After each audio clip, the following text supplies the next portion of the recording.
میں ابھی اپنے ایجنٹ سے بات شروع کرنے ہی والا تھا کہ باہر گلی سے بھاری قدموں کی آہٹ سنائی دی، اور اگلے ہی لمحے پولیس کے 4 مسلح سپاہی ایک یہودی خفیہ انسپکٹر کے ساتھ دکان میں داخل ہو گئے۔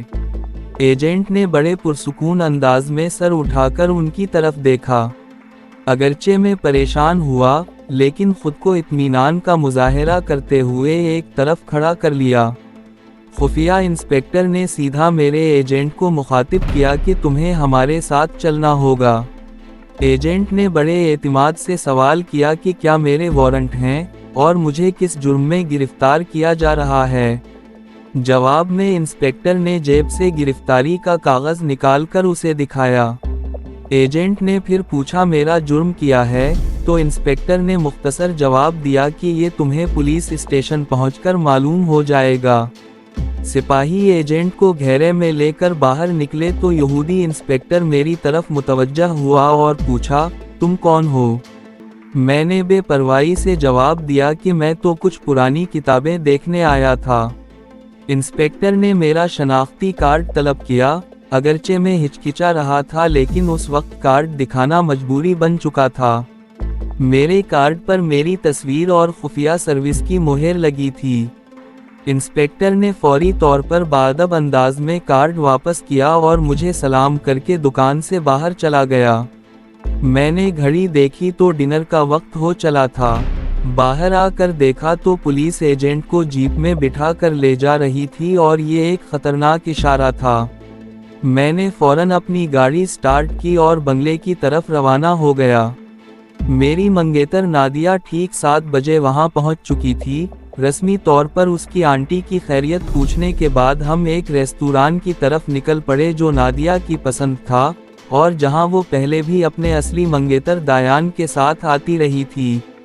ریسٹورانٹ میں داخل ہوتے وقت میں نے ایسے برتاؤ کیا جیسے میں وہاں کا پرانا گاہک ہوں، حالانکہ وہاں کے بیروں اور سیکیورٹی اہلکاروں کو میں پہلی بار دیکھ رہا تھا۔ ہم ایک میز پر بیٹھ گئے اور نادیہ نے مینیو میری طرف بڑھایا۔ جب میں نے سارڈین مچھلی کا آرڈر دیا تو نادیہ چونک گئی اور اپنی بڑی آنکھیں جھپکاتے ہوئے بولی، دایان لگتا ہے دمشق انٹیلیجنس نے تمہارے کھانے کا ذوق بھی بدل دیا ہے، تم تو سارڈین مچھلی کو سخت ناپسند کرتے تھے۔ چھوٹی چھوٹی باتوں کو یاد رکھنا میرے لیے مشکل تھا، اور مجھے اصلی دایان کی تمام ذاتی پسند ناپسند کا علم نہیں تھا۔ میں بالکل بھی گھبرایا نہیں اور فوراً برین واشنگ کا بہانہ استعمال کرتے ہوئے نادیہ سے کہا، تم ٹھیک کہتی ہو ڈیئر، یہ برین واشنگ کا ہی اثر ہے اور اب مجھے سارڈین اچھی لگتی ہے۔ خفیہ فائل نمبر 2 کی مائکرو فلم میرے کوٹ کے کالر میں محفوظ تھی، اور یہ فلم میں اپنے گرفتار شدہ ایجنٹ تک نہیں پہنچا سکا تھا۔ میرے دل میں بار بار یہ خیال آ رہا تھا کہ وہ کمزور اور ادھیڑ عمر شخص اسرائیلی پولیس کے تشدد سے گھبرا کر کہیں سارے راز نہ اگل دے۔ اچانک مجھے اپنی پوزیشن یاد آئی کہ میں اسرائیلی CIA کا ٹاپ جاسوس ہوں، اگرچہ ہم شکل ہونے کی وجہ سے صرف اس کا کردار ادا کر رہا تھا اور مجھے اپنے ایجنٹ کی مدد کرنی چاہیے۔ چونکہ یہ کردار نیا تھا اس لیے یہ خیال مجھے دیر سے آیا۔ میں فوراً ریستوران سے اٹھا اور نادیہ کو بتایا کہ مجھے CIA کے ہیڈ کوارٹر میں ایک ضروری کام یاد آ گیا ہے۔ نادیہ نہ چاہتے ہوئے بھی میرے ساتھ چل پڑی۔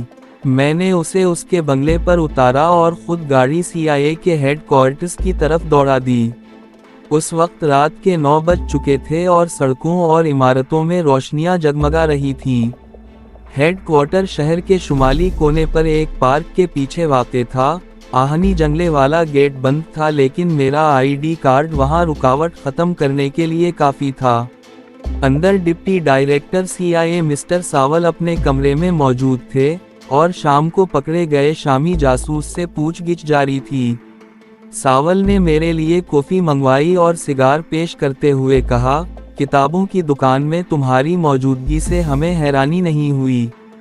ہمیں معلوم تھا کہ تم بھی اس شامی ایجنٹ کے پیچھے لگے ہوئے ہو۔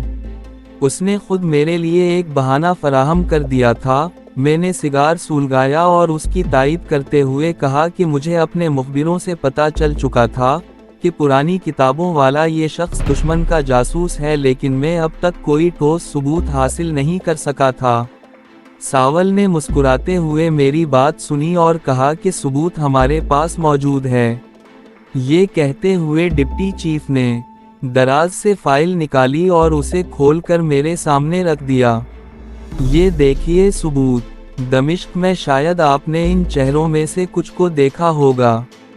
فائل میں ایک بڑے سائز کی سیاہ و سفید تصویر تھی، جس میں پرانی کتابوں کی دکان والا ہمارا ایجنٹ دمشق میں شامی خفیہ ایجنسی کے چیف اور ان کے 2 ڈپٹی چیفز کے ساتھ بیٹھا گفتگو کر رہا تھا۔ میں ان سب کو پہچانتا تھا۔ گرفتار شامی جاسوس کو سزائے موت سنانے کے لیے یہ ثبوت کافی تھا، لیکن کسی بھی جاسوس کو آسانی سے موت نہیں دی جاتی۔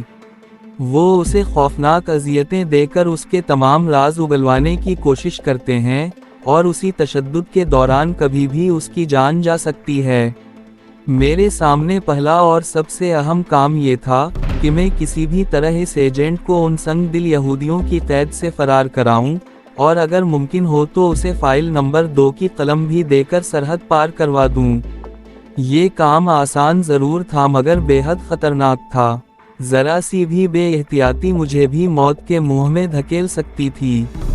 میں نے فائل واپس کی اور دیگر رسمی بات چیت کے بعد ڈپٹی چیف سے کہا، یہ ایک بڑا ٹوپ کا شامی جاسوس ہے۔ ڈپٹی چیف نے کرسی پر ٹیک لگاتے ہوئے کہا، یہ ماسٹر سپائی ہے دایان۔ میں اٹھ کر کمرے میں ٹہلنے لگا۔ میں یہ تاثر دینا چاہتا تھا کہ میرا ذہن کسی اہم گتھی کو سلجھانے میں مصروف ہے۔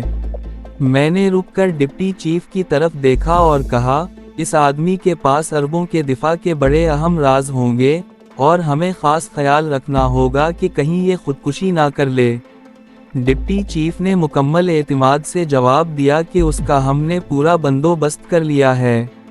اس کے آس پاس کوئی ایسی چیز نہیں چھوڑی گئی جس سے وہ اپنی جان لے سکے، اب وہ صرف اپنا سانس روک کر ہی خودکشی کر سکتا ہے۔ میں نے نفی میں سر ہلایا اور کرسی پر بیٹھ گیا، وہ ایسا نہیں کرے گا۔ میں نے ایش ٹرے میں سگار مسلتے ہوئے کہا کہ میں اس شامی جاسوس سے تنہائی میں کچھ پوچھ گچھ کرنا چاہتا ہوں، کیونکہ میں یہاں سب لوگوں سے زیادہ اس کے ملک کا تجربہ رکھتا ہوں۔ ڈپٹی چیف کو کوئی اعتراض نہ ہوا۔ شامی جاسوس اسی عمارت کے نیچے ایک تہ خانے میں بند تھا اور وہ مجھے وہاں لے آیا۔ تہ خانے میں چھت سے ایک کمزور روشنی کا بلب لٹک رہا تھا۔ ہمارا ایجنٹ چٹائی پر سر جھکائے بیٹھا تھا اور ایسا لگتا تھا کہ ابھی اس پر تشدد شروع نہیں کیا گیا۔ ایک یہودی انسپکٹر سٹول پر بیٹھا اس سے پوچھ گچھ کر رہا تھا اور ہمیں دیکھ کر وہ فوراً اٹھ گیا۔ میری سب سے بڑی فکر یہ تھی کہ کہیں کوئی خفیہ مائکرو فون نہ لگا ہو۔